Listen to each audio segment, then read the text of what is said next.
Guys, welcome back to Jins vlogs. അപ്പോൾ ഇന്നത്തെ ഈ ഒരു വീഡിയോ എന്ന് പറഞ്ഞു കഴിഞ്ഞാൽ കുറച്ച് നാൾ മുമ്പ് നമ്മൾ ഈ ഒരു മൂന്ന് ലെൻസ് മേടിച്ചിട്ടുണ്ടായിരുന്നു. അതിൻ്റെ ഒരു വീഡിയോ ഇട്ടിട്ടുണ്ടായിരുന്നു ചാനലിൽ. അപ്പോൾ ജസ്റ്റ് ഫസ്റ്റ് ഇംപ്രഷനും അൺബോക്സിങ്ങും മാത്രം ചെയ്തിട്ടുണ്ടായിരുന്നു. അപ്പോൾ ഞാൻ അതിൻ്റെ ബാക്കി വീഡിയോ ഒന്നും ചെയ്യണ്ട എന്നാണ് കരുതിയത്. പിന്നെ ഞാൻ മറന്നുപോയി. അപ്പോൾ നമുക്ക് ആ ഒരു വീഡിയോയ്ക്ക് കമൻസും കാര്യങ്ങളൊക്കെ ചോദിക്കുന്നുണ്ട്. അതിൻ്റെ ഒരു റിവ്യൂവും അതിൻ്റെ ലെൻസിൻ്റെ പെർഫോമൻസ് ചോദിച്ചിട്ട്. അപ്പോൾ ഞാൻ വിചാരിച്ചു ആ ഒരു വീഡിയോ ചെയ്തേക്കാമെന്ന് വിചാരിച്ചു. അപ്പോൾ അതാണ് ഈ ഒരു വീഡിയോ. അപ്പോൾ നമുക്ക് ഇതിൻ്റെ ഒരു അതായത് ഇതിൻ്റെ വീഡിയോസ് നമുക്ക് അതായത് ഇതിലെടുത്ത ഫോട്ടോസും വീഡിയോസൊക്കെ കാട്ടിത്തരാം. മാത്രമല്ല ഞാൻ ഈ ഒരു video full HD 60 frame per second video ആയിട്ടായിരിക്കും യൂട്യൂബിൽ അപ്ലോഡ് ചെയ്യുക. അപ്പോൾ നിങ്ങൾ ഫുൾ HD 60 ഫ്രെയിം പെർ സെക്കൻഡിൽ തന്നെ ഇട്ട് കാണുക. അപ്പോൾ നിങ്ങൾക്ക് ഇതിൻ്റെ കറക്റ്റ് കാര്യങ്ങളൊക്കെ പിടിയിട്ടും. അപ്പോൾ ഇനി നമുക്ക് നേരെ വീഡിയോയിലേക്ക് കിടക്കാം.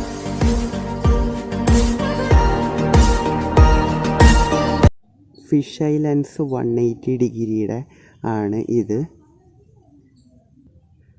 Second one 0.67x wide angle ലെൻസാണ്.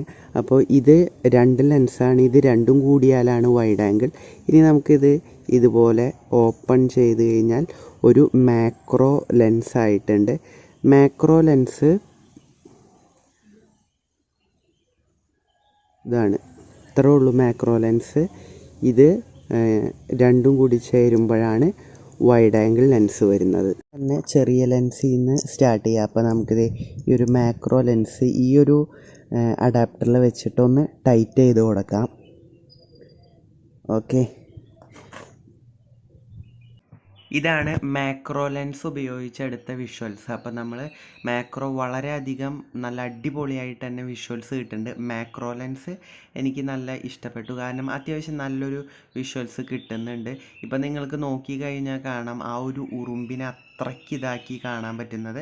കാറ്റായാനം കൊണ്ട് ചെടി ആടുമ്പോൾ ഇതിൻ്റെ ഫോക്കസ് പോയിക്കൊണ്ടിരിക്കുന്നുണ്ട്. എന്നാലും അത്യാവശ്യം നല്ല രീതിക്ക് തന്നെയാണ് കിട്ടുന്നത്. ഇനി നമുക്ക് ആ വൈഡ് ആംഗിൾ ലെൻസിൻ്റെ പെർഫോമൻസ് നോക്കാം. അപ്പോൾ ഇത് ഞാൻ വൈഡ് ആംഗിൾ ലെൻസ് വെച്ച് സൈക്കിളിൽ പോകുമ്പോൾ ഉള്ളൊരു ദൃശ്യമാണ്. ഞാൻ ഒരുപാട് കാലം ഉപയോഗിക്കാറില്ലായിരുന്നു എന്ന് പറഞ്ഞില്ലേ. അപ്പോൾ അതുകൊണ്ട് തന്നെ ഇതിൽ പൊടിയും കാര്യങ്ങളൊക്കെ കയറിയിട്ടുണ്ടോ എന്നൊരു സംശയമുണ്ട്. ഇനി നമുക്ക് ഫിഷ് ഐ ലെൻസ് ഉപയോഗിക്കാം. ഈ ഒരു ഫിഷ് ഐ ലെൻസും അതുപോലെ തന്നെ അൾട്രാ വൈഡ് ആംഗിൾ അതായത് വൈഡ് ആംഗിൾ ലെൻസും ഭയങ്കര ബോറാണ്. കാരണം ഇതിൻ്റെ പെർഫോമൻസ് ഒരു കാര്യമില്ല, എനിക്ക് ഇഷ്ടപ്പെട്ടില്ല. പക്ഷെ മാക്രോ ലെൻസ് അത് കിടിലനാണ്, ഒന്നും പറയാനില്ല. അത്യാവശ്യം അതിൻ്റെ ഒരു പ്രൈസിന് നല്ല ഒരു പ്രൊഡക്റ്റ് തന്നെയാണ്. ബട്ട് ഇതും അതുപോലെ തന്നെ മറ്റേ ലെൻസും ഇപ്പം എന്താണെന്നറിയില്ല, ക്വാളിറ്റി ഭയങ്കര ബോറായിട്ട് തന്നെ ഇരിക്കുന്നുണ്ട്. അപ്പം നിങ്ങൾക്ക് ഇവിടെ കാണാൻ പറ്റും, ഇത് കണ്ടില്ലേ, അത്രേ ഉള്ളൂ.